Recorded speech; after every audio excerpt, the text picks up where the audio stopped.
un conjunto de roles, los dueños de un destino que creamos con los pasos o busca imponerse ante nosotros con la fuerza del viento o de un decreto. Los libros y sus autores serán los protagonistas de esta 11ª Fiesta del Libro y la Cultura, que tiene como tema central las identidades, con música, historias, arte, voces provenientes de las esquinas del mundo y Brasil como país invitado. Queremos que nos acompañen a entender mejor de qué estamos hechos y qué es eso que nos define.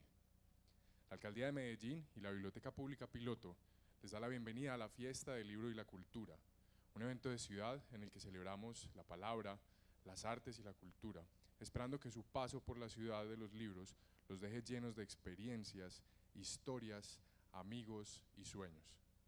Recuerden visitar nuestras redes sociales, @fiestalibro en Twitter y Fiesta del Libro y la Cultura en Facebook, usando el hashtag #FiestaLibro. En esta oportunidad, en Charlas de la Tarde, tendremos la religión en tiempos de fake news y calentamiento global, creencias que aportan formas de ser, pensar y obrar ante los retos del mundo. Nos acompañan conversando Vicente Durán Casas y Memo Ángel, con la orientación de Mauricio Montoya. Dejamos entonces esto en manos de Mauricio. Bienvenidos, bienvenidos. Bueno, tengan todos muy buenas tardes, bienvenidos a este espacio que la fiesta nos proporciona, lugares y escenarios para conversar sobre elementos tan importantes como el tema de la religión en el mundo contemporáneo. Quiero iniciar haciendo una breve presentación de los profesores que nos acompañan, luego daremos entrada a algunas preguntas que voy a darle la palabra a los profesores para que nos ilustren con sus conocimientos sobre el tema, y al final tendremos la oportunidad de hacer unas cuantas preguntas para que también ellos den sus apreciaciones. El profesor Memo Ángel, como lo presenta la Feria del Libro, dice: lo que más le gusta de escribir es que va para donde quiere, se hace preguntas, viaja en el tiempo, se ríe, se burla, aprende de lo que no sabía. Escribir es un acto de libertad, dice el profesor Memo Ángel, comunicador social y doctor en filosofía. Algunos de sus libros: La Luna Verde de Atocha, Entendimiento, la novela de Baruch de Spinoza, Zurich es una letra Aleph, Tanta gente y Aire que habita el tiempo.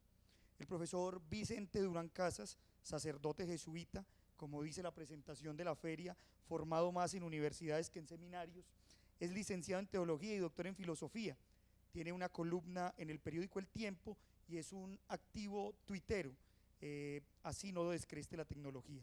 Es profesor titular de la Facultad de Filosofía de la Pontificia Javeriana, ha escrito en múltiples revistas indexadas y es autor de libros como La presencia de la filosofía en la universidad, Contribuciones filosóficas para una mayor justicia y Emmanuel Kant, Vigencia de la filosofía crítica. ¿Dije la verdad? Muy bien. Vamos entonces a dar inicio a este conversatorio. Yo les había propuesto a los profesores iniciar este conversatorio con un cuento.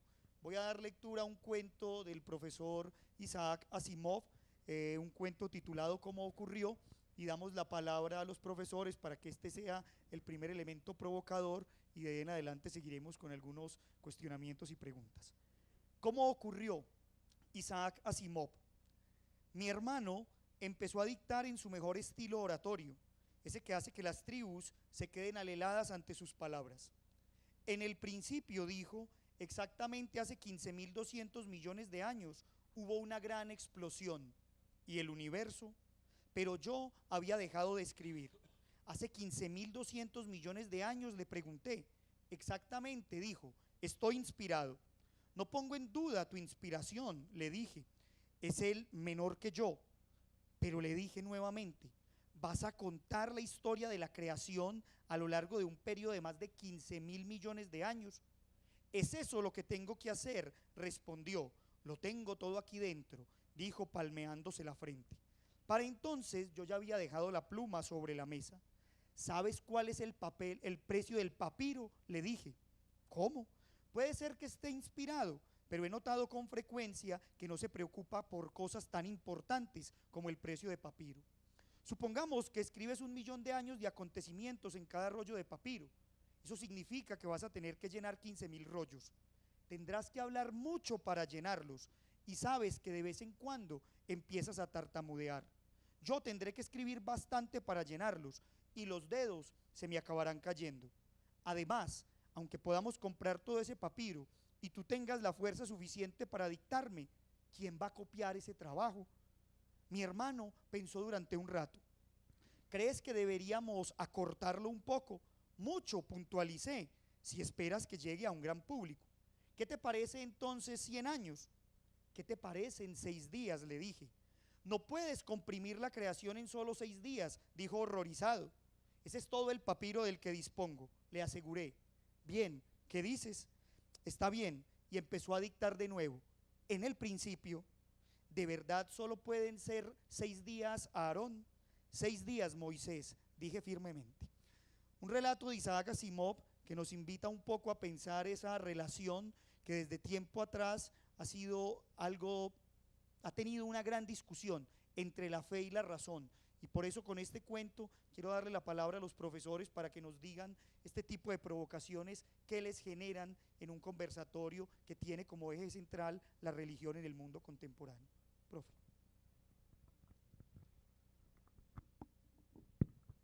Bueno, en primer lugar, muchísimas gracias a quienes me han invitado a esta fiesta del libro y de la cultura. Me siento muy honrado. Este evento congrega, invita de una manera muy novedosa, pienso yo, dentro de lo que es las actividades culturales en Colombia, y me alegra muchísimo haber sido invitado este año a esta conversación y poder compartir con ustedes. El cuento de Asimov que tú leías, sí, es una invitación a pensar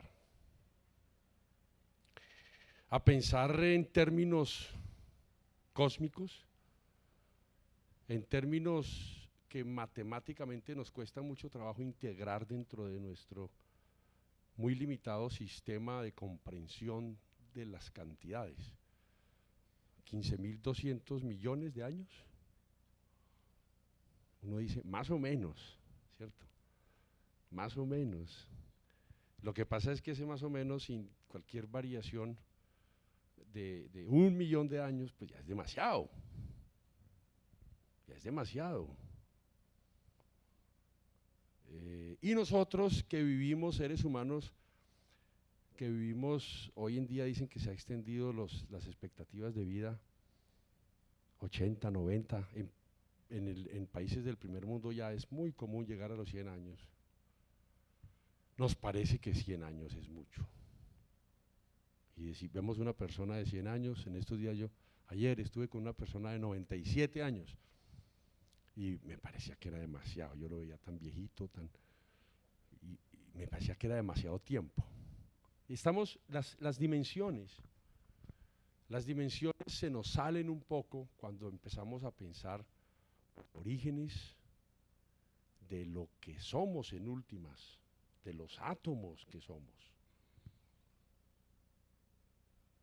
Y el problema de las dimensiones, de tener un parámetro, siquiera para comprender lo que significan 15.000 millones de años, creo que a mí, por lo menos a mí, me cuesta mucho trabajo. Es un esfuerzo válido el de la ciencia, evidentemente, y se ha avanzado muchísimo en la exploración de los orígenes, que también va, a mi manera de ver, unida a la exploración del para dónde vamos. Uno puede quedarse toda una vida investigando, pensando, meditando en torno a los orígenes y al tiempo, pero en últimas uno mira al pasado, pero también mira al presente, con una diferencia. El pasado ya pasó y muy, muy remoto, lo que podemos es explorar qué ocurrió, por qué ocurrió, cómo ocurrió. En cambio, el futuro sí lo podemos de alguna manera pensar e involucrar dentro del horizonte de nuestras decisiones, dentro del horizonte del actuar humano. Aparecimos en el mundo, yo creo que es la experiencia que todos tenemos. Haber aparecido en el mundo. Aquí estamos, no nos preguntaron, no nos dijeron que si queríamos venir y aquí aparecimos todos. Y en ese sentido la existencia puede ser vista como una imposición, como algo que nos es dado, ¿sí?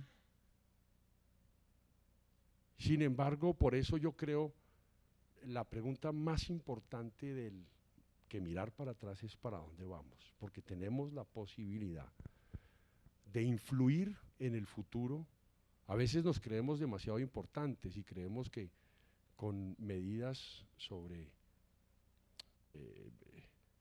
el medio ambiente podemos orientar, cambiar mucho. Yo pienso que en realidad es poco lo que podemos hacer, pero lo podemos hacer. Y eso para mí pone la existencia humana en un nivel y en una esfera u horizonte de responsabilidad muy grande. Lo que somos, de alguna manera, es lo que nosotros hagamos también con lo que somos. Por más que se ha explorado, hace poquito en la Universidad Javeriana hubo una conferencia de un profesor de física que tiene un grupo de investigación sobre vidas en otras formas de vida en el universo. Y realmente eso es muy interesante, si hay vidas, otras formas de vida. Y nos decía, por ejemplo, nosotros estamos acostumbrados a conocer formas de vida en torno al agua o al oxígeno, pero parece que es posible que se hayan desarrollado en otros ambientes, en otras realidades muy diferentes a las nuestras, vida en torno al etanol. Nos cuesta trabajo imaginárnosla, pero entonces serían plantas que son muy diferentes o seres vivos muy diferentes a los seres vivos que somos nosotros. Digo esto porque todas esas preguntas en torno a de dónde venimos, somos los únicos en el universo, pues se quedan muchas veces en la nebulosidad de incertidumbres interesantes, pero a las que es muy difícil hacernos. Pero eso contrasta, a mi modo de ver, y eso me impacta a mí mucho pensarlo, que respecto del futuro sí tenemos, en buena parte los seres humanos, lo tenemos en nuestras manos. Y a mí me parece que ahí hay una situación del ser humano muy todavía por explorar. Es una condición especial. Los demás seres en la naturaleza, de alguna manera, están sometidos al desarrollo causal de los seres vivos, a la necesidad, pero solo el ser humano pareciera tener un sentido de responsabilidad y poder proyectar, modificar el curso del futuro. Usted mencionaba ahora en el texto la inmensidad del universo. Yo recuerdo un pensamiento de Spinoza, sobre quien tú vi que has escrito. En realidad, la constitución total del universo, tal y como Spinoza la piensa, cabe en una gota de agua. Y ahí podemos ver toda la filosofía que explica esa necesidad del desarrollo del ser. No es diferente a la que hay en una gota de agua. Y en cierto sentido podemos ver ahí el universo entero, contenido en una gota de agua. Lo que contiene una gota de agua es lo que contiene esos miles de millones de años. Y eso es asombroso. A mí eso por lo menos me deja muy pensativo. ¿Qué dices, Memo? Bueno, muy buenas tardes. A ver, ese cuento de Asimov es un cuento que le ocurre a un judío ilustrado, simplemente. La palabra Génesis en hebreo es Bereshit, y en el principio, o en la cabeza. Y los cabalistas han dicho frente a esa palabra que se puede descomponer en Bara Shesh, hizo 6. Y de ahí el cerebro no es capaz de entender más. O sea, nosotros estamos sujetos a la tierra y al cielo. No tenemos más referencias. La tierra nos da la razón porque la tenemos cerca y la podemos tocar. El cielo nos daría la fe porque tenemos que creer. No importa a qué lugar del universo lleguemos, el cielo siempre estará allá. Me acuerdo de esa frase de Borges maravillosa, que sería del cielo sin los ojos. Solo que los ojos nos permiten ver lo que no podemos atrapar. Entonces lo tenemos que pensar, crear, etc. En esos 6, cuando se hace el cielo y la tierra, pues no podemos hacer más sino separar la luz de la oscuridad. No hay otra opción. Y esa ha sido la tarea humana, salir de la ignorancia para entrar en el conocimiento. No tenemos más opción que darle una función a las aguas, porque estamos vivos porque tomamos agua. De lo contrario, el que no tome agua muere. Usted la tomó con tinto, con jugo, con un pedacito de pan que logró morder porque tiene agua, si no, no lo muerde nadie. Y no tenemos más que plantas y animales, y como decía el padre, pues tú sabes que es muy simpático un judío al lado de un jesuita, no resulta siendo como muy peligrosos, ¿cierto? Y entonces, esos 6 nos permiten que yo aparezca y entienda el mundo. Por eso en el judaísmo hay una lámpara que se llama la menorá, tiene 7 brazos, porque la cara tiene 7 huecos. 2 huecos de los ojos, 2 huecos de la nariz, 2 huecos de las orejas y la boca. Si a mí me cortan este pedazo, se acabó el mundo. Y todo el mundo lo tenemos desde aquí para arriba.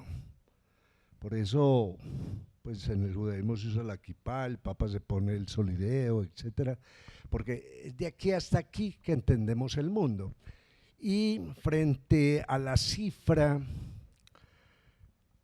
a ver, en el judaísmo se va en el año 5777, a partir del 20 es el 5778, la creación del mundo. Entonces alguien dirá, pues ustedes están locos, completamente locos, como que el mundo apenas 5.777 años. Sí, porque fue cuando el hombre tuvo razón, cuando logró entender algo, cuando logró atrapar la memoria con la escritura, logró sumar, logró nombrar, logró tener una lengua básica para que el mundo comenzara a existir.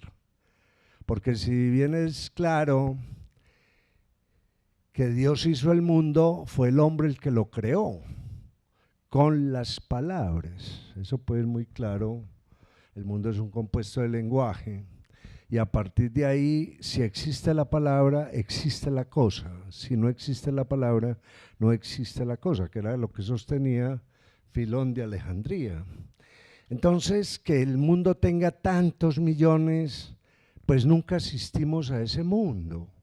No estábamos en términos de razón, pudiéramos haber estado en términos de bacteria, por ejemplo, como dicen muchos evolucionistas, yo me imagino pues las bacterias de la familia pegadita a una piedra que no la llevara el agua o lo que fuera, pero no había conciencia del mundo. El mundo aparece cuando tomamos conciencia de él. Antes, como quiera. Algún rabino ortodoxo le preguntaría, no, hombre, pero ¿usted cómo demuestra que están en el 5777? Y mire este fósil, mire esta ciudad perdida, mire este pedazo de piedra nacida de la explosión, etcétera, etcétera. Y el rabino dice, hombre, como yo creo en Dios y que Dios hizo el mundo, hizo fósiles para que usted tuviera ser inteligente, hizo esqueletos de dinosaurios, hizo piedras y así usted se volvió curioso. Si es capaz de hacer un árbol, no va a ser una vértebra de un gliptodón perdido en la Argentina. Véalo ahí lo tiene. O sea, estamos sujetos al punto donde comenzamos a crear memoria. De allá para allá, dígase lo que se diga. De hecho, la gran explosión aparece cuando explota la bomba atómica. Antes a nadie se le había ocurrido que el mundo explotaba. Pero aparece la explosión en Hiroshima y Nagasaki y aparecen todas las teorías del Big Bang. Antes no. O sea, siempre estamos buscando una referencia para explicar las cosas. Me imagino que ahora nos va a inspirar mucho el huracán Irma, ¿cierto? Porque al fin y al cabo, como dice Martin Buber, cuando hace la traducción de la Torá al alemán, que la hizo con Franz Rosenweiss, él dice, hombre, de pronto estamos traduciendo mal, porque y la tierra estaba vacía y en caos. Hombre, la palabra caos no existía en ese momento. En el hombre de la Biblia el caos es una cuestión que toman después del griego, que es una lengua más elaborada. Yo traduciría, y eso me hace acordar del huracán Irma, que la tierra era como, el mundo era como un remolino en el cielo. Me parece muy poética la traducción de Uber, bellísima, para explicar qué hay ahí. O sea que entonces esos cuentos muy provocadores, pero también tienen cierta validez dentro de las formas culturales que los seres humanos somos capaces de elaborar. O sea, como cada grupo tiene su propia cosmogonía, su propia cosmología incluso, porque hay gente que cree que la Tierra es plana y que entonces ya los planetas girarían de otra manera, eran como un montón de papelitos por ahí flotando, y eso es válido, eso hace parte de la discusión. Pero hay que darle un principio al hombre que por primera vez entiende que si esa botella me la sigo bebiendo queda vacía, por lo tanto hay que volverla a llenar. Ahí comenzaría el mundo, pues digo yo.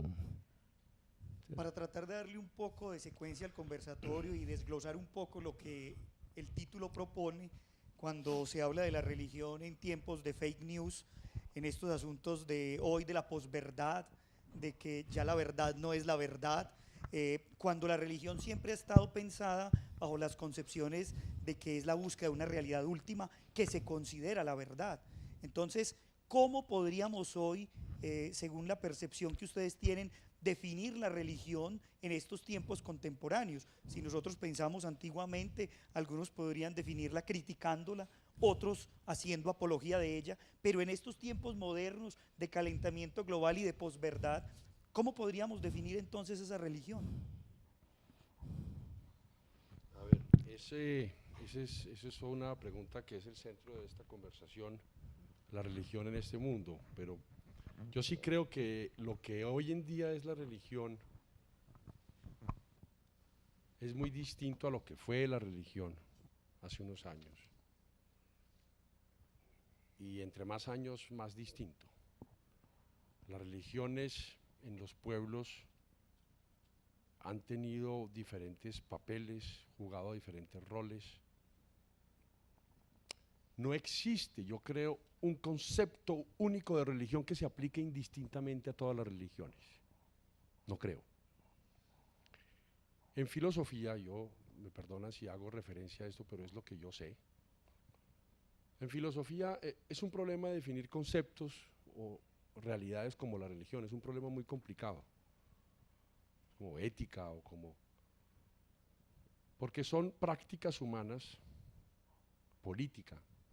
¿Cómo define la política? Pues la política hoy en día, también podríamos decir en época de fake news y de cambio climático, es muy diferente a la política como se ejercía en el antiguo Egipto o en el antiguo Israel o en la India o en la China. Yo como filósofo insisto, el problema de esas definiciones es metodológico más que de contenido. Y yo veo dos grandes métodos para intentar definir esos conceptos. El primer método, llamémoslo empírico, que es partir de lo que existe en la experiencia. Entonces, religión es lo que la gente llama religión. las prácticas religiosas de la gente. Es un método muy interesante. Yo pienso que desde los empiristas ingleses se ha tratado de acercarse, sobre todo en el ensayo de Hume sobre la religión natural, de David Hume en el siglo XVIII, partir de la realidad, de lo que existen. Entonces, tan religiones las prácticas del antiguo egipcio como del judaísmo, del islam, del cristianismo, pero siendo estrictos también habría que incluir la religión maradoniana que hay en Buenos Aires, donde adoran a Maradona como un dios. Yo créanme que uno se ríe, ¿cierto? Yo también me reía, pero yo lo tomo muy en serio porque en el fondo hay un problema metodológico.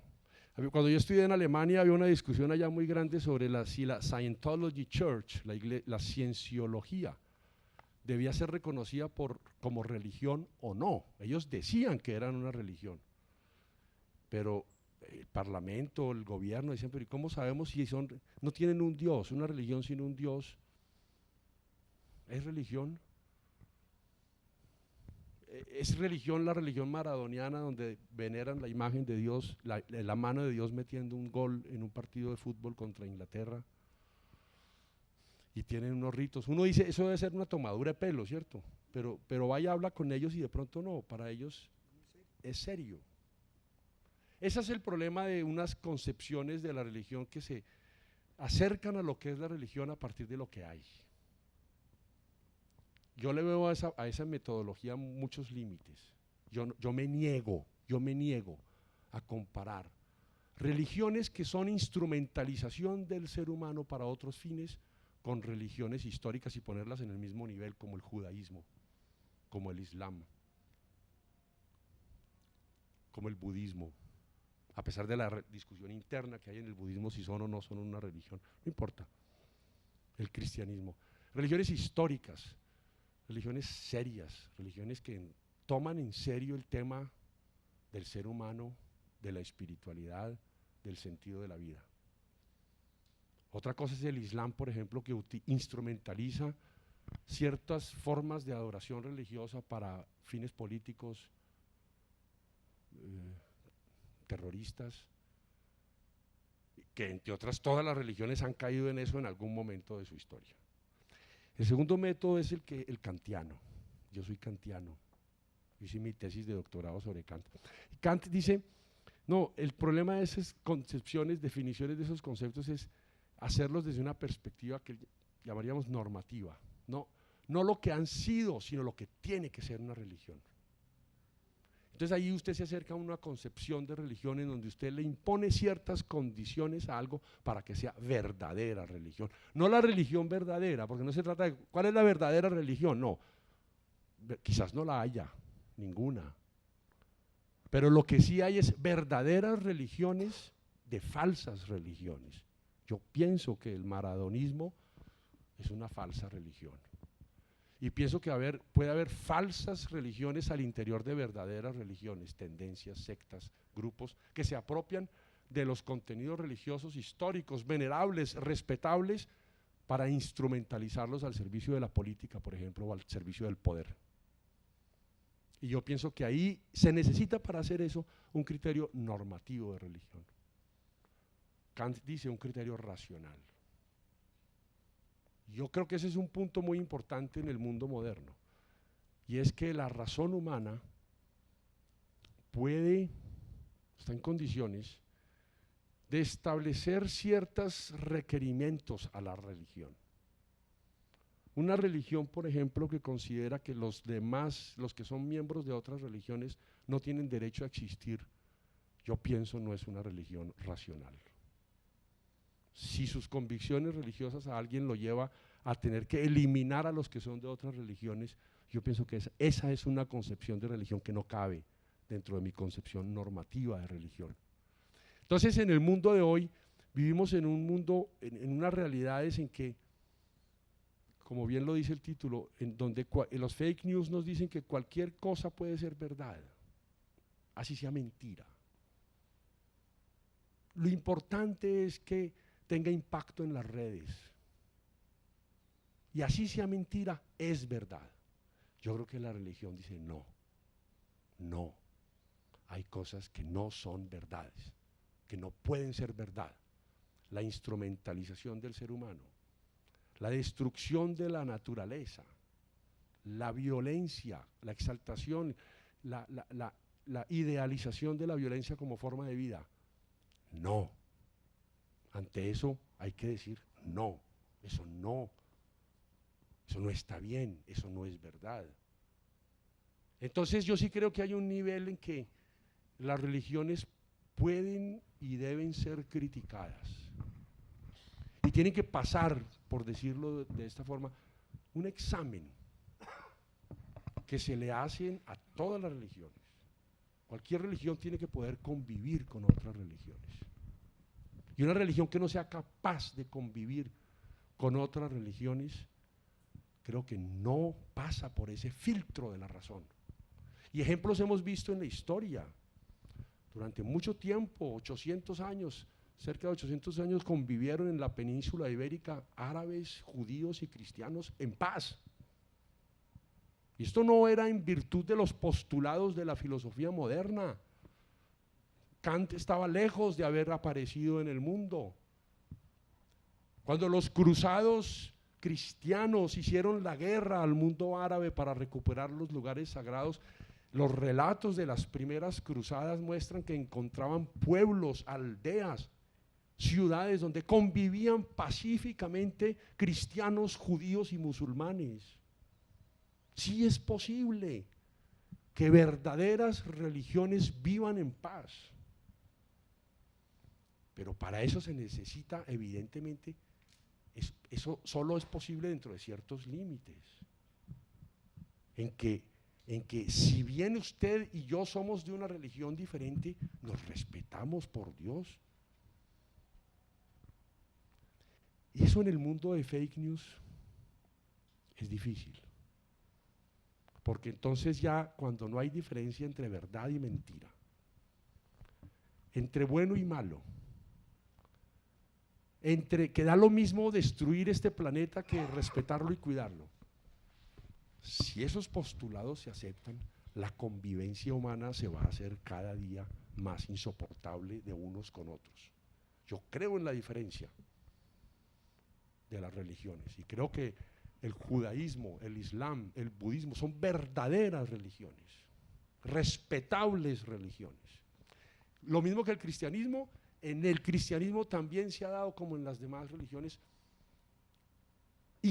tendencias irracionales de instrumentalización del ser humano, de utilización de lo religioso con fines políticos. Y eso evidentemente es incompatible con la esencia misma de estas religiones. Yo no creo en la religión, yo no creo que la humanidad deba tener la religión, las religiones. Es que somos plurales, somos diferentes, y qué bueno, a mí personalmente me alegra. Yo por ahora diría eso, Mauricio, porque creo que el tema da para mucho y me gusta mucho, espero oír a Memo. Bueno, aquí ya, lo bueno ir de segundo es que saben dónde pega. Ya hablaron ya, eso es una maravilla.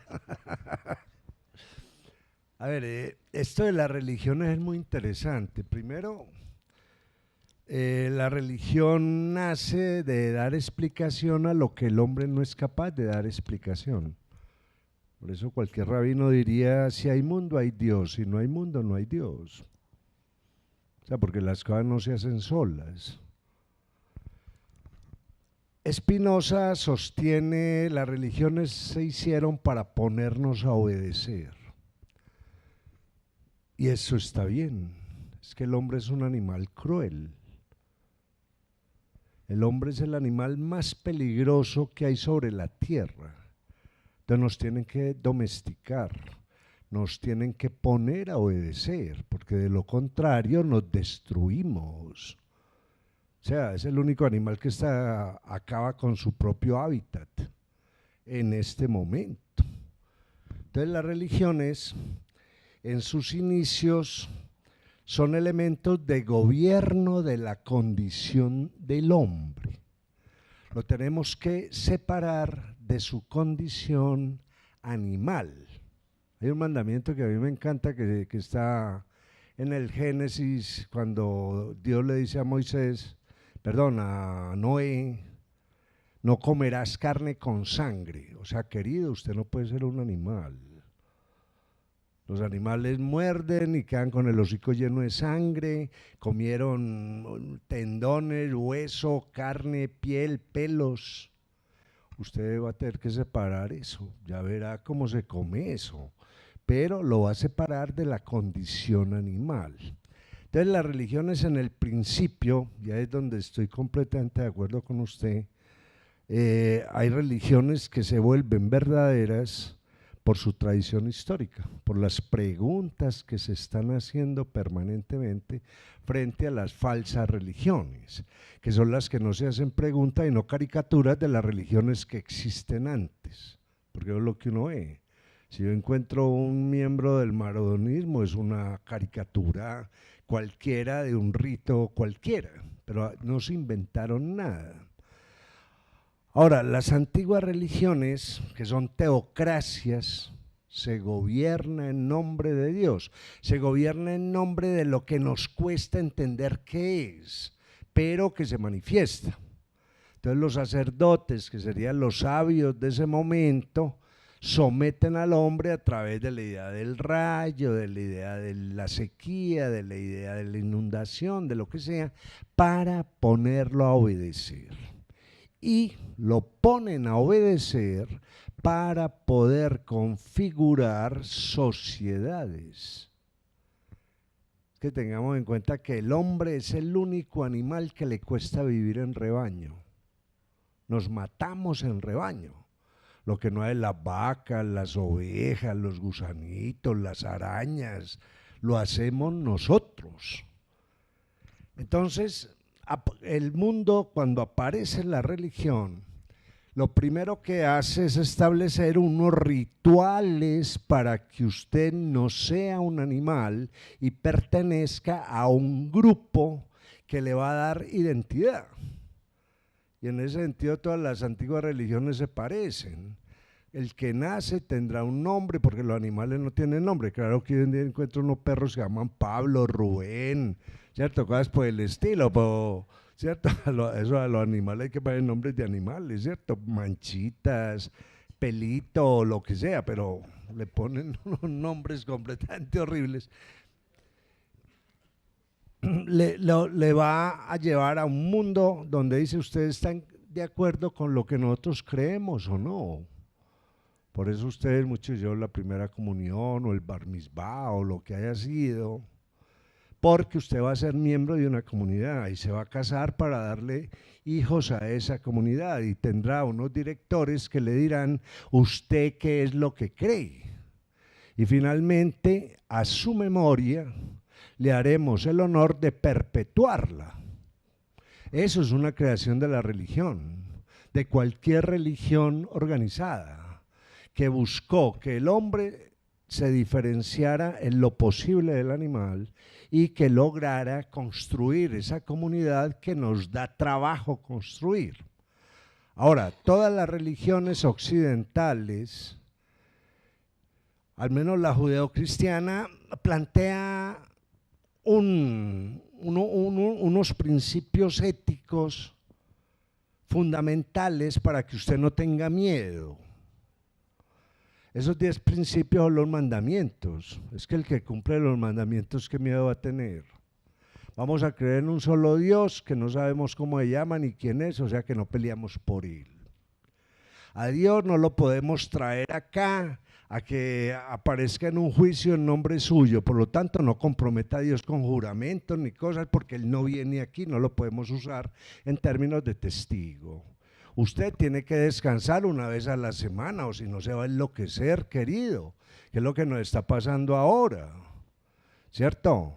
No reposamos cada 6 días, no sabemos qué hicimos en esos 6 días, qué hay que valorar de esos 6 días, qué necesitamos para los próximos 6 días y pasarlo como la persona mejor que ha dado la vida. Comerá bien, se vestirá bien, se bañará, ¿Eso qué tiene de malo? Una vez a la semana, una. No mate porque se metió en un problema. Es el pecado de Caín. El que mata queda asesino de por vida. No hay forma. Y alguien mata, ¿quién se va a afeitar? ¿Quién se afeita? El asesino. ¿Va a dormir? ¿Quién duerme? El asesino. Que no se meta en ese problema. No robe, porque nunca podrá tener honor si roba. Usted no puede lucir lo que roba. No mienta porque se rompe la confianza. No le quite la señora al vecino porque se mete en un problema. ¿De quién van a ser esos niños? De usted, del otro. Entonces vamos a crear un... O sea, entonces con los 10 mandamientos para unos principios éticos para que usted no tenga miedo. Hay uno que dice que no fornicar. Yo no creo que eso sea un mandamiento. Era mejor no bote la semilla al piso para que esos espermatozoides no se pierdan. Eso era, en el momento en que aparecen las religiones, es importante tener gente que genere vida. Pero el resto, entonces hay que plantearse eso bien. La razón de las religiones ha sido ordenar al hombre. Ahora, que se desordena el hombre, seguramente se desordena. El mismo Voltaire decía, la Iglesia Católica está tan bien organizada que ni los mismos curas han podido acabar con ella, ¿cierto? Por ejemplo, porque la estructura es la que me permite no ser un animal. Esa es la estructura. Y cuando uno coge religiones, el cristianismo, filósofos, artistas, escritores, lo mismo pasa en el Islam, un montón de cosas. Dice uno, a ver, hay gente que sí entiende el hecho religioso. Ahora, que muchos se salgan del hecho religioso, que no lo entiendan como la única oportunidad que usted tiene de hacer esta vida con sentido. Porque eso es lo que han trabajado a lo largo de prácticamente 2000 años, porque el cristianismo se riega por el mundo igual que se regó el judaísmo. Echaron a judíos y cristianos de Jerusalén, todos salieron corriendo y se regaron por el planeta. Ahora empiece la discusión, ¿cómo vamos a organizar sociedades, comunidades? ¿Cómo vamos a sufrir menos? ¿Y a qué cosas les vamos a dar valor? Yo veía ahora en estos días el fenómeno del Papa, ¿cierto? Así se le puede decir como en Argentina, qué fenómeno, ¿cierto? Como el acontecimiento religioso mueve multitudes, porque hay que tener en cuenta que el Papa es parte de la cultura occidental, queramos o no queramos. Al fin y al cabo la Iglesia Católica fue la que hizo Occidente, ¿cierto? Y a partir de ahí el Papa es un remanente de confiabilidad. Es que cumple con el primer mandamiento de todos, confianza. Una sociedad con que se une, con confianza. ¿Con qué se daña? Con desconfianza. Entonces viene un asunto que así uno no crea, ¿cierto? Yo no creo en Dios, podré decir, o otro dirá, pero creo en la sociedad.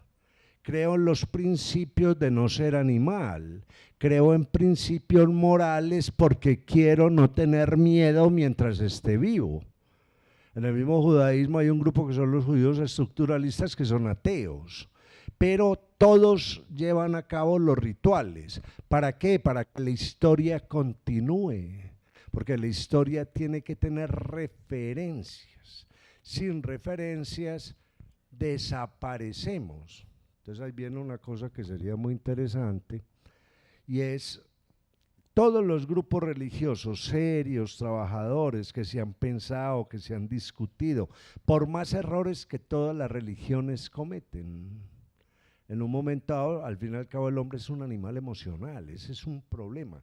Ahora, si fuéramos racionales del todo, también seríamos un problema, ¿cierto?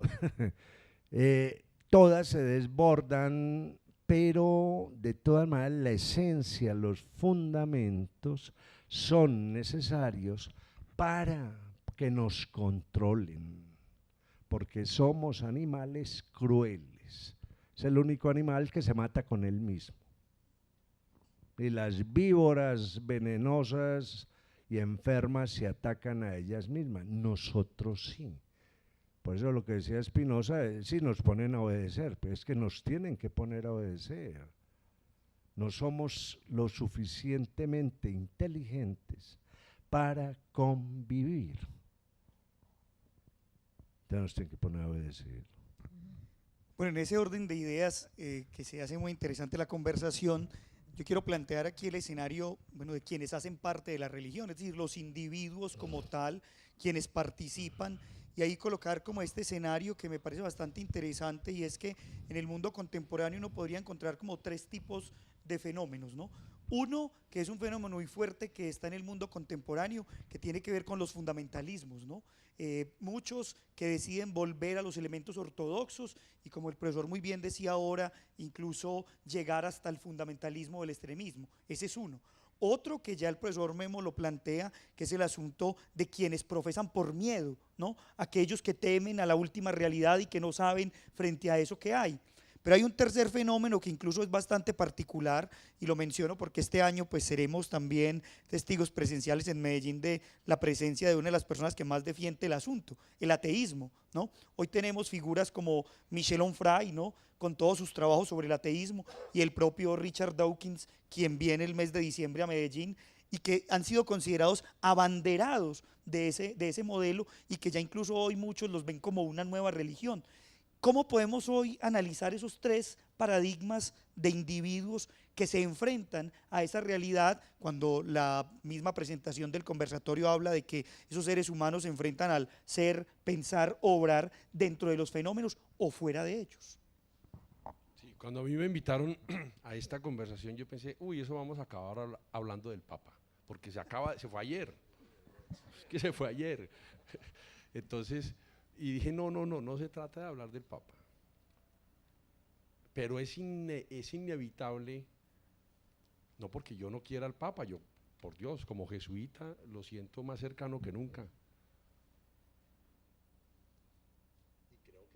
Y creo que su mensaje para el país, pues, sobre eso no vamos a hablar mucho, es sumamente importante para este país. Devolverle o traerle esperanza a gente que la ha perdido, eso en términos económicos, ¿eso cuánto vale? Alguien decía, es que era muy cara la visita del Papa. Sí, es muy cara, eso cuesta plata, no porque él cobre mucho, él no cobra nada, sino por todo lo de seguridad y todo. Pero ¿cuánto cuesta devolverle a los jóvenes la esperanza? Esa es la pregunta que yo me hago. Y así no sean creyentes, o sean de otras religiones, yo creo que su mensaje ha impactado mucho a personas en muchos niveles, devolviéndoles confianza, esperanza en sí mismos y en el futuro, que las cosas pueden ser diferentes. Pero volviendo a tu pregunta, hombre, yo creo que el tema del fundamentalismo, a mí me da mucha tristeza ver que haya países, culturas, que se hayan acordado de que la religión es un tema serio solo cuando apareció de nuevo el fundamentalismo ya muy cerca, en París o en los grandes centros urbanos de Europa o de Estados Unidos. En muchas de estas culturas ha habido como la idea de que la religión era algo del pasado.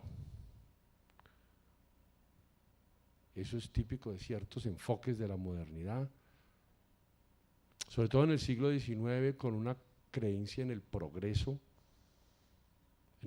tecnológico, científico, como si ese progreso evidente, los ferrocarriles, las comunicaciones, el haber descubierto formas de energía que nos permitían muchas más actividades, mucho más rápido, a menor costo, etcétera. Costo a largo plazo son más costosas, pero bueno, una confianza casi que infantil y ciega en el progreso de la ciencia y de la tecnología fácilmente llevó a estas sociedades a despreciar lo que era la creencia. Yo no necesito creer en muchas de las cosas que me enseñaron en la religión, cuando yo veo que yo puedo producir cosas con lo que sé, con la ciencia. Eso llevó a una separación, por no decir que un olvido de la religión por parte de una sociedad que cada vez confiaba más en la ciencia y en la tecnología.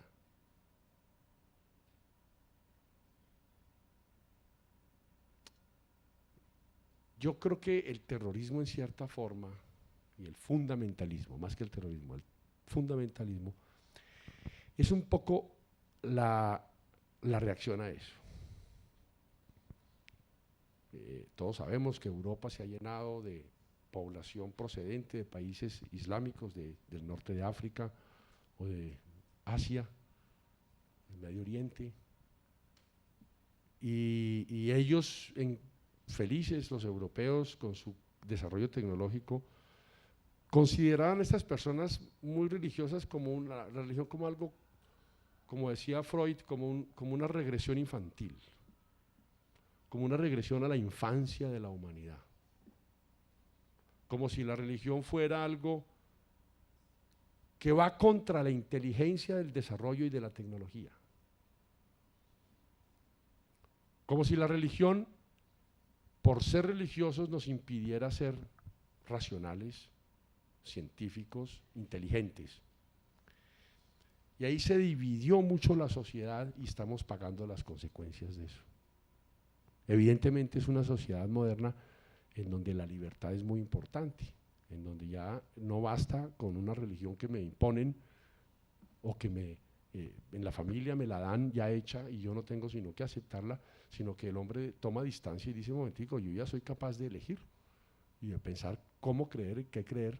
El mismo Spinoza lo expulsan de la sinagoga en Ámsterdam porque sus postulados filosóficos van en contra de las enseñanzas del judaísmo, su interpretación de la Biblia. Spinoza tiene un magnífico libro, el Tratado Teológico Político, que para mí es una joya de la historia de la interpretación de la Biblia. Spinoza nos enseña a leer la Biblia a la luz de la razón moderna, con sus límites, con sus problemas, pero dice, hay otra manera de leer la Biblia. Acaba siendo expulsado de la sinagoga,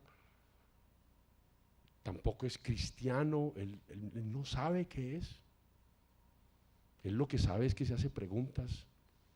Yo creo que refleja eso en cierta forma un poco el drama del hombre moderno, que es científico, sabe que su razón le permite comprender, transformar el mundo a través de las tecnologías, de la medicina, de los medicamentos, de la ingeniería, producir cosas, y eso es producto de la inteligencia y de la razón. Eso no es una creación de los modernos. Evidentemente en el mundo antiguo y muy antiguo también la razón jugaba un papel, pero aquí los desarrollos en la modernidad son tan vertiginosos, tan claros y tan contundentes que hacen parecer que la religión es una regresión infantil, como la llama Freud. Es un intento de volver a creer lo que uno creía de niño, pero ya uno adulto no es tan tonto. Uno adulto no tiene por qué creer las cosas que creía de niño. Uno ya sabe cómo es la vida, uno sabe cómo es la sexualidad, cómo funciona eso.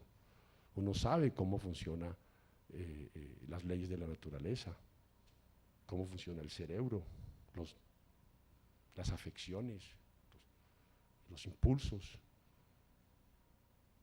Entonces pareciera que la religión se pierde en un pozo oscuro, mientras que la luz, la lumière, como dicen los franceses, las luces, la ilustración aparece en el mundo para dar luz a esa oscuridad de la religión. A mí me parece que esa imagen ha hecho un daño terrible, porque eso no es así y no tiene por qué ser así. Lo que pasa es que históricamente ha sido así.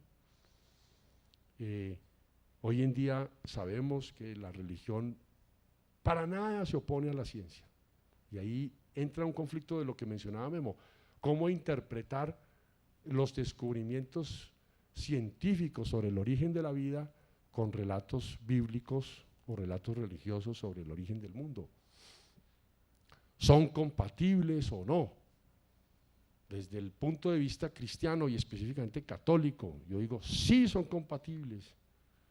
Ya en el siglo XX, a comienzos, en la primera mitad, hubo un jesuita, el padre Teilhard de Chardin, que desarrolló, él mismo aportó a la formulación de la teoría de la evolución estudiando los restos del hombre de Pekín y aportando para entender desde una perspectiva moderna cómo fue configurándose el ser humano a través de millones de años.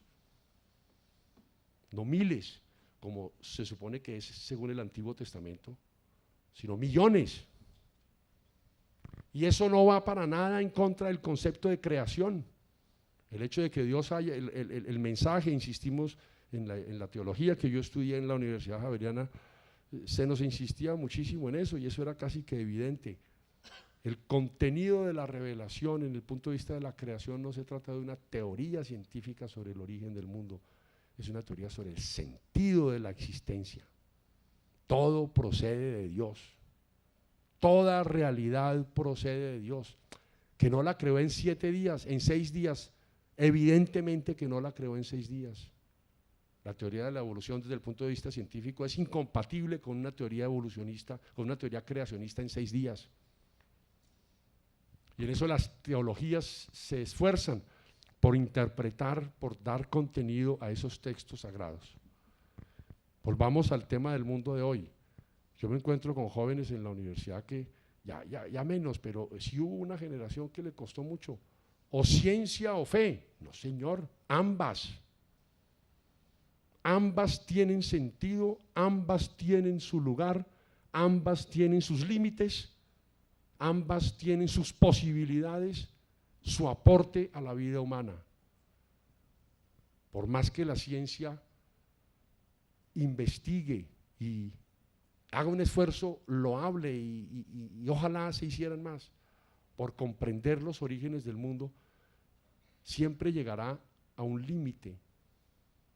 Ese límite que expresaba otro filósofo alemán, Leibniz, en una pregunta que para mí es asombrosa.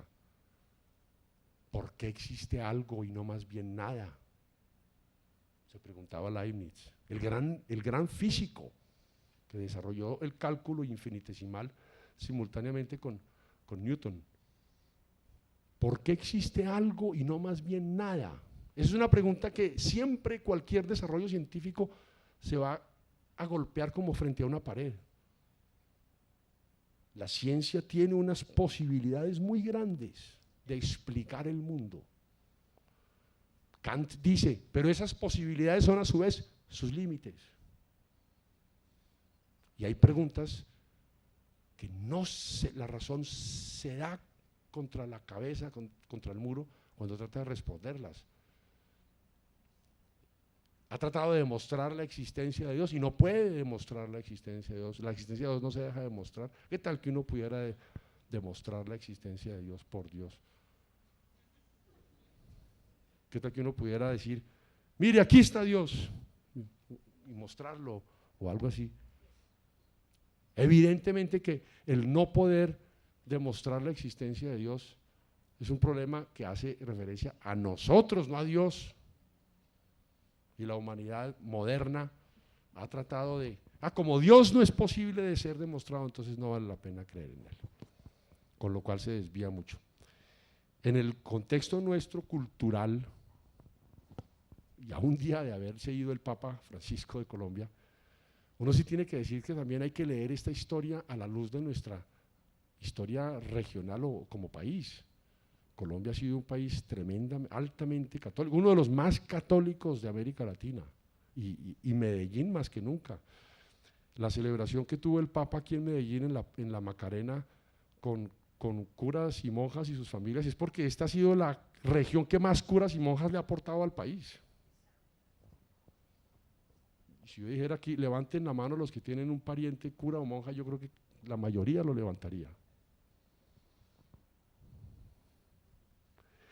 Entonces, claro, en ese contexto, en donde también el catolicismo en un contexto como colombiano ha jugado un papel un papel político, un papel de aliado de las estructuras de poder de una sociedad conflictiva y violenta, la misma posibilidad de la creencia religiosa está en crisis. Y eso yo lo entiendo perfectamente. Es que la Iglesia Católica tiene también en este país y en esta región de Colombia, especialmente, pero no solo en esta región de Colombia, en Antioquia, en todas partes, tiene un pasado muy comprometedor de haberse aliado con estructuras que no tienen nada que ver con la religión, que de nuevo, como lo decía antes, una instrumentalización de lo político, de lo religioso, perdón, al servicio de intereses políticos. Y eso, creo que no es necesario hablar de eso porque todos sabemos que eso, con ciertos matices, ha sido así, pero los matices no niegan la realidad. Colombia es un país altísimamente religioso y altísimamente violento. Entonces, ¿eso qué? Entonces, aquí plantear el tema de la religión y el tema de la religión católica puede ignorar ese pasado, no solamente violento en el sentido de violencia política, inequitativo, racista,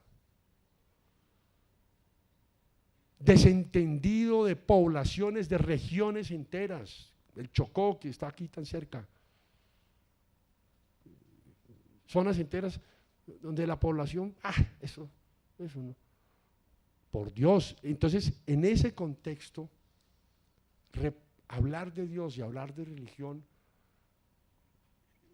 tiene que asumir ese contexto.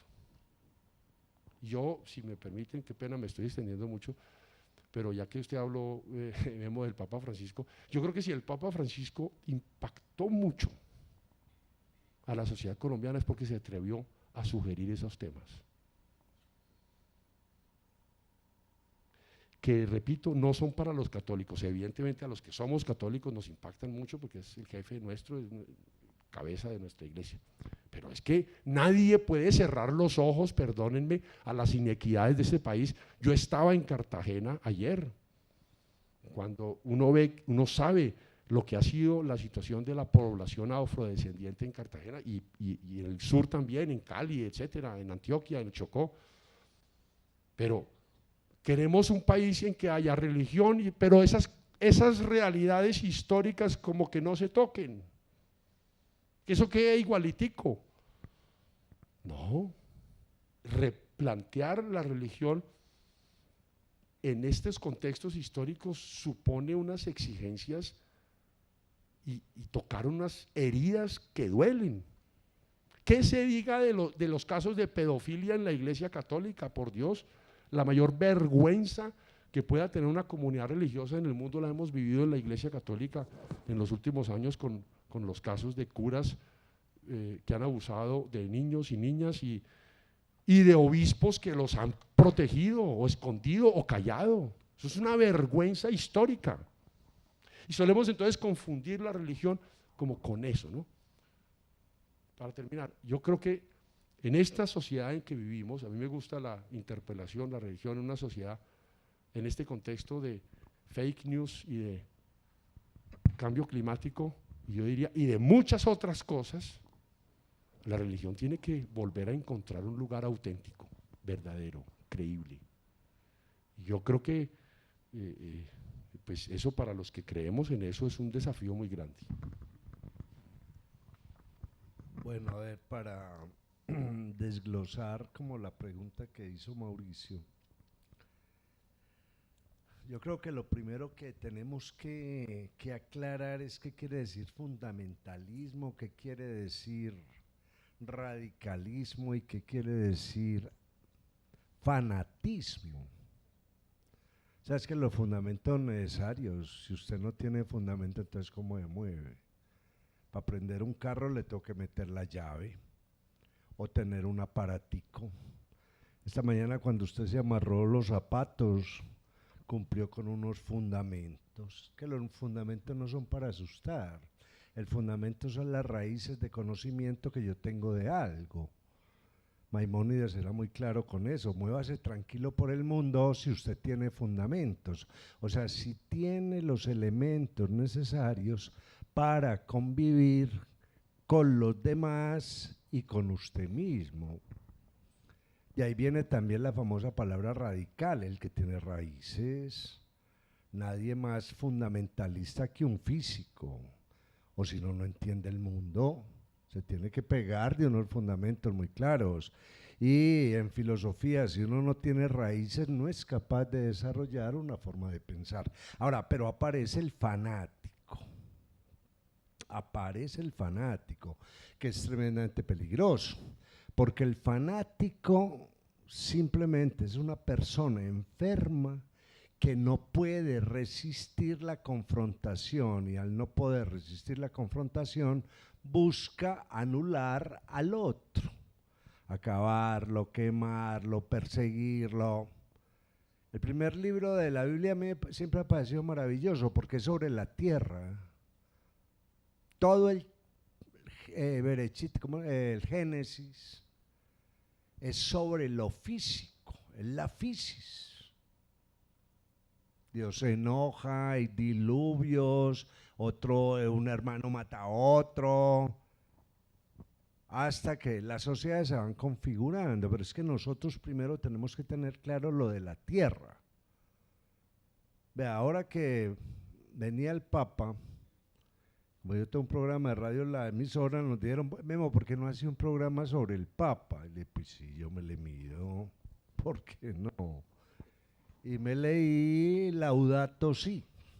Yo no me había leído esa encíclica, esa carta encíclica, que a mí me parece un tratado espectacular sobre la ecología, sobre lo que le está haciendo la economía y el consumo a la tierra, y sobre lo que tenemos que hacer si queremos seguir viviendo en lo que Carl Sagan llamaba nuestro pequeño hogar, que el Papa ahí nombra la casa común. Entonces, conociendo el mundo, necesariamente usted va teniendo fundamentos, porque cuál es su relación con la tierra, cuál es su relación con el cielo, cuál es su relación con los demás y con la biosfera. Hay que tener en cuenta que yo estoy en relación con el gusanito, con la mariposa, con el perrito, con la florecita, con la bacteria peligrosa, pero si esa bacteria desaparece, quién sabe qué me pasa. Entonces, me gusta aclarar eso porque los fundamentos son necesarios para tener al menos una visión en orden del mundo. No diría que real, porque a lo mejor estamos equivocados, pero sí ordenada. Que yo pueda saber, esta es la luna, este es el sol sirve para iluminar, la luna pues para que las plantas nazcan, lo que dicen las señoras, para que las mareas suban. Esas cosas son interesantes. Y lo mismo pasa en los fundamentos sobre la vida. ¿Qué fundamentos tengo para ser persona, para ser comunidad, para ser alguien que no tiene miedo, y para ser alguien que es capaz de percibir y encontrar en lo que percibe belleza, o sea, orden absoluto, para no equivocarse? Ese punto yo lo defiendo, pero dígame cuáles son sus fundamentos, porque no puede ser Maradona, pues. Hay un montón de gente trabajando desde hace muchos años, miles de años, para que esos fundamentos cada vez sean más fuertes. Ahora, la gente cree cuando tiene miedo, sí, claro. Claro, uno es ateo cuando está aliviado, tiene quien lo quiere y tiene plata en el bolsillo. Una vez se le empieza a perder la plata, se enferma, o se le va el que lo quiere, lo ponen a rezar. Que lo ponen a rezar, lo ponen a rezar. Porque es que el hombre necesariamente cree para dar respuesta a lo que él no entiende o a lo que no entendemos. Es que la razón de nosotros no es tan grande. ¿Hasta dónde llega la razón de nosotros? Hasta el tamaño de un Larousse. De ahí para allá no hay nada que hacer. Hasta ahí llegamos, es que ahí está todo para nombrar el mundo. Después del Larú se nos acabó esto. Y entonces, ¿ahora qué? Ese es el gran problema, ¿cierto? Por eso cuando ahora el padre mencionaba cómo nos enamoramos de la ciencia, a mí eso siempre me pareció muy cómico, porque la ciencia parte de los mismos principios de fe que la religión. Nadie sabe por qué existe la ley de la gravedad, ni idea, pero partamos de la base de que esto decae y llamémoslo ley de la gravedad. Toda la ciencia está montada en principios que nadie ha demostrado. Nadie. O sea, que un hombre religioso es casi que lo mismo que un científico, por eso los físicos se están volviendo teólogos. Pero son puros principios indemostrables. Es la cosa más interesante del mundo. Por eso somos capaces de funcionar con errores. Lo que era ciencia, hasta Galileo estaba equivocada y sin embargo descubrimos América mirando un cielo equivocado. Y le dimos la vuelta al mundo con un cielo completamente equivocado. Ahora aparece Kepler, nos plantean este cielo, yo no sé en 500 años si eso es verdad o no. Porque mientras alguien le dice a un religioso, ¿usted por qué cree? Resulta que usted está creyendo, primero, en que llegamos al fin de la historia, en que no la sabemos todas. Yo me quisiera que uno pueda reencarnar, bueno, reencarnar dentro de 300 años, a ver qué nos dicen nosotros al frente de las computadoras, tomando agua pura en lo que daña el planeta, que son botellas de plástico, y empiezan un montón de contradicciones que son una maravilla, ¿cierto? ¿Quién dice que hasta donde llegamos es cierto? Porque sí hay que tener en cuenta, nosotros creamos el lenguaje.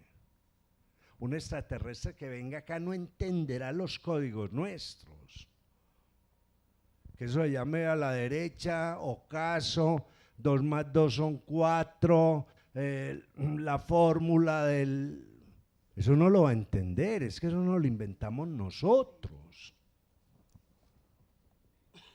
Con el lenguaje, ¿quién es una persona culta? El que sabe filosofía y física, biología y literatura, de pintura y de zoología, arquitectura y ciencias naturales. Ahí es donde los jesuitas tienen libros de brujería y todas las bibliotecas. O sea, es que todo eso lo ha producido el hombre. Pero por fuera de la tierra nadie entiende eso. Nadie. Entonces son como cuestionamientos que uno se hace. Por eso yo no creo que haya ateos, hay ateístas. Hay gente que está en desacuerdo con las propuestas que se han hecho sobre los dioses, pero es que nadie ha resuelto cómo se hizo el mundo. Son puras teorías. Yo a veces veo a Hawkins todo torcido, pobrecito. Él tiene que morirse sin miedo y uno es capaz de echarse el cuento que sea para morirse. Que se lo echa, ¿cierto? Claro, era como los mártires en el circo. Viene el paraíso, creemos en el paraíso, sí, que me coma el león ya y resuelvo el problema. ¿Qué me voy a esperar más? Entonces creemos con la misma fuerza en la religión y en la ciencia, partiendo de principios indemostrables. Por eso a mí me encanta esa frase de Einstein que dice, hombre, Dios no existe. Dice, ¿y usted cómo es capaz de negar lo que no existe? No. Maimónides hacía al menos una propuesta más sensata. Podemos llegar a una idea de Dios a través de la filosofía negativa. Dios no es una botella, no es una caja, no es una luz, no es esa columna, no es el piso. Y sigo negando hasta que me encuentro lo que ya no puedo negar. Al menos ahí hay una pista. Entonces, todo eso hay que mirarlo, hay que pensarlo, Por eso a mí no me dan miedo las religiones, lo que me da miedo es que no entendamos eso. Ah, eso ahí sí es terrible, porque entendiendo la religión entiendo la ciencia, es que es la misma historia. Hay unos principios, hay unas leyes, hay unos resultados. Usted verá qué hay con eso, ¿cierto? Para cerrar esta oportunidad con los profesores, yo les voy a hacer la última pregunta. Les pido a ellos que sean breves en la respuesta para que podamos entrar con algunas de las preguntas del público. Y tiene que ver con esto, ¿no? Una de las propuestas también del conversatorio era los retos, ¿no? Y en ese campo uno lee autores como Hans King, ¿no? Cuando él habla de que es necesaria una ética universal, una ética mundial. Incluso en los postulados que plantea en su ética mundial dice que si no hay diálogo entre las religiones no vamos a lograr nada. Es decir, una propuesta como la de Hans King hoy, ¿qué tan aceptable, viable y necesaria es para que las religiones utilicen desde el ecumenismo, desde el diálogo y den respuestas a muchos de estos problemas que ustedes han mencionado, ¿no? El problema ambiental, el problema de la pobreza, el problema de la sobrepoblación, temas incluidos incluso como la diversidad sexual que preocupan no solamente a la ciudadanía, sino que también son retos que se le ponen a las religiones. Sí, no, yo tengo mucha simpatía por esa propuesta de Hans King, el teólogo suizo católico que tuvo muchos conflictos con la misma Iglesia Católica.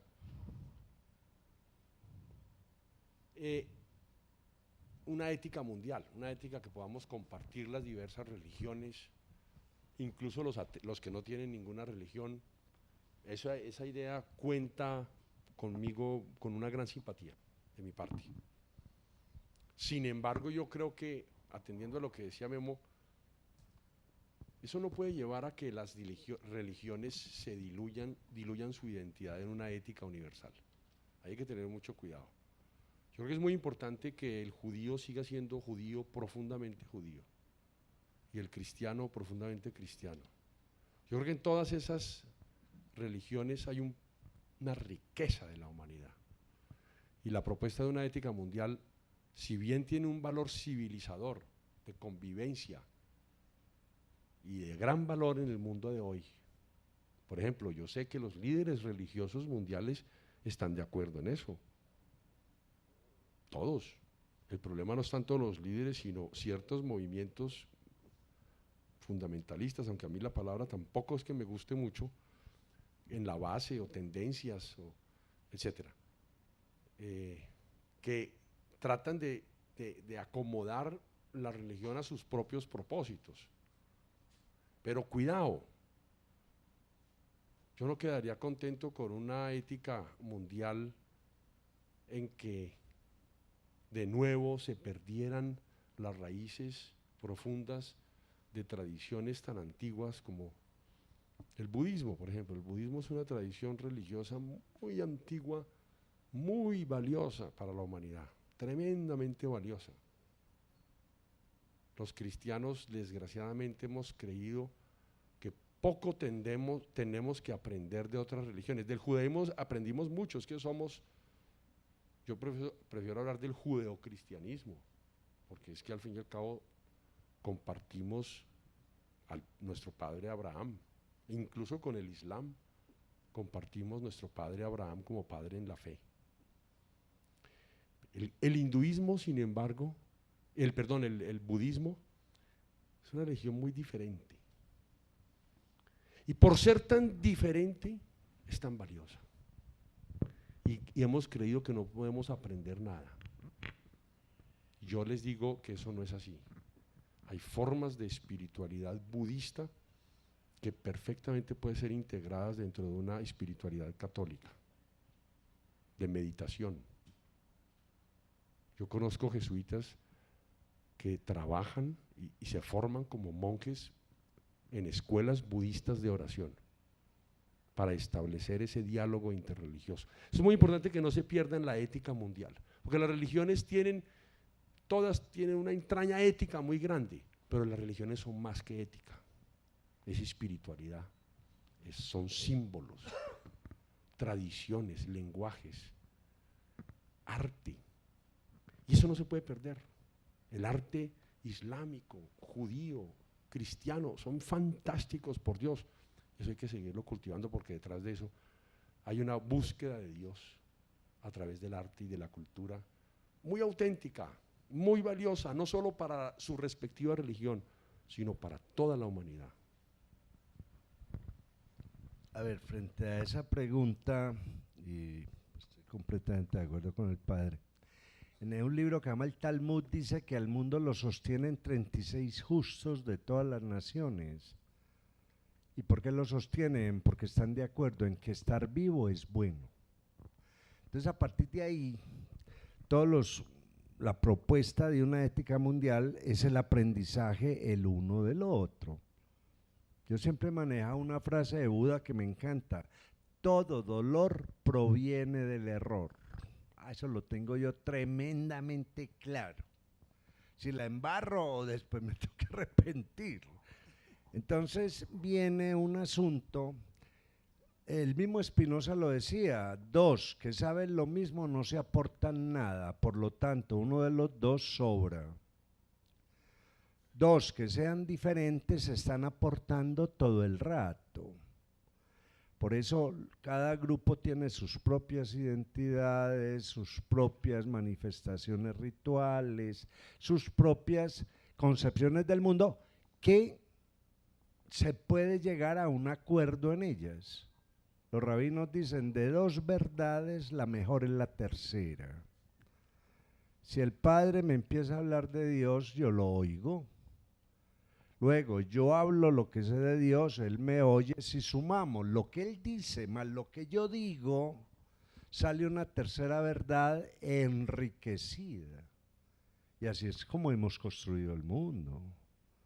Por eso es tan importante el diálogo. Ahora el padre decía, todo lo que pasa en Colombia es miedoso, porque no estamos construyendo, porque no nos estamos confrontando, porque no somos capaces de sacar la tercera verdad. Diga, a ver usted qué dice y veamos yo qué digo, y ahí lo purificamos como en un proceso de alquimia y sacamos la suma. Pues por el mismo Tomás de Aquino escribió una suma teológica. Cuando había el mundo estaba tan lleno de basura que bueno, separemos el basurero y saquemos la síntesis de todo esto que creo que va a tocar. Y en el mundo de las creencias es de esa misma manera.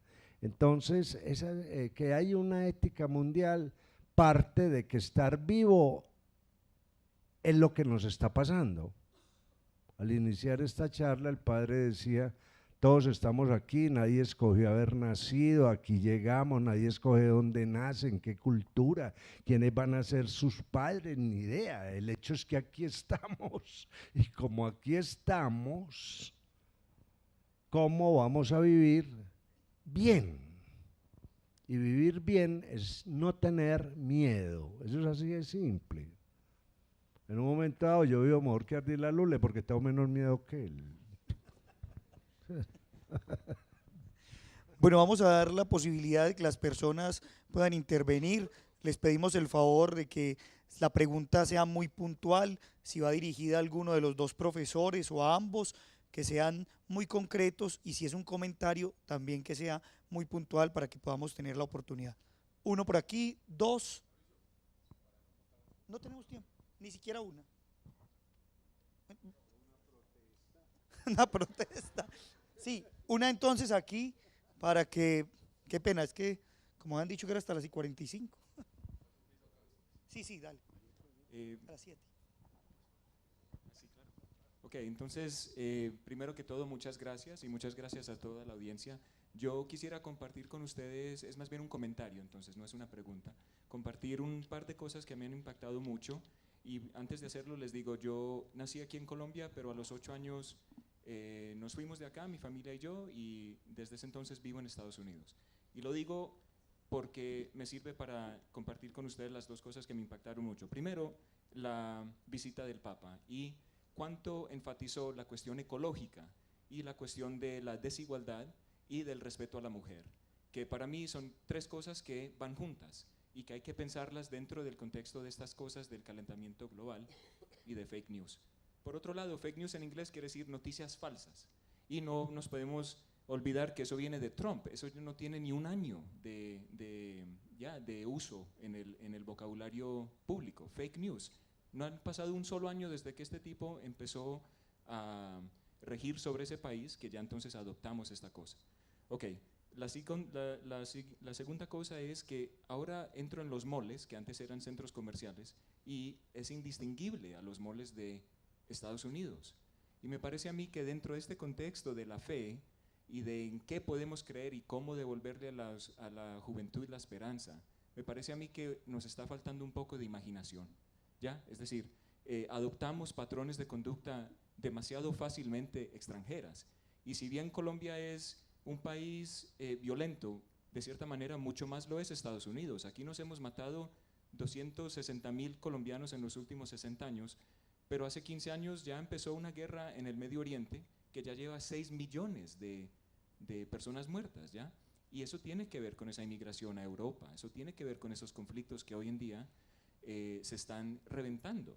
Entonces, la desigualdad económica, estos patrones de consumo, ¿cómo puede ser que Petrobras sea uno de los que está aquí ya patrocinando una discusión sobre el calentamiento global?